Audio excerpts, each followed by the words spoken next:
Alors, les ventes globales de VE dans le monde ont bien augmenté en 2024, une hausse de 25,6%. Selon un rapport récent de Romotion, relayé par Reuters, 17,1 millions de véhicules électrifiés, 100% électriques et rechargeables confondus, se sont vendus à l'échelle mondiale. C'est 3,5 millions d'unités de plus qu'en 2023.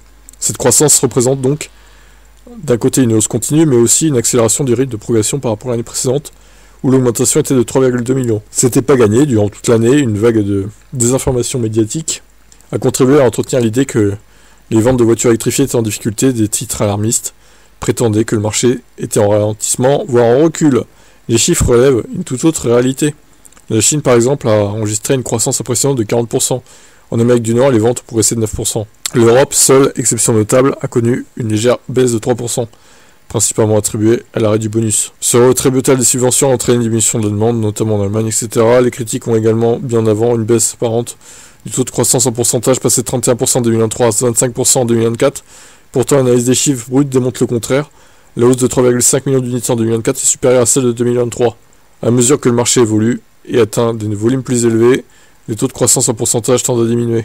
La baisse des ventes de Tesla aussi a joué, effectivement.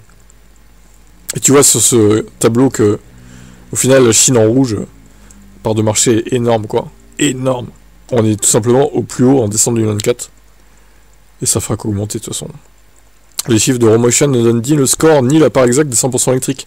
Mais force est de constater que la courbe va dans le sens positif. Dans le bon sens, la petite baisse en Europe est légèrement contrebalancée par les hausses dans les autres régions, pour donner un bilan positif.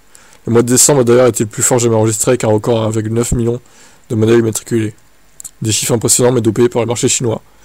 60% des ventes de VE là-bas. Part de marché énorme. La tendance devrait s'accélérer en 2025. Les thermiques poursuivent leur déclin entamé en 2017. Immatriculations qui ont diminué d'environ 25%. Bon, après il restera toujours le marché d'occasion, mais bon.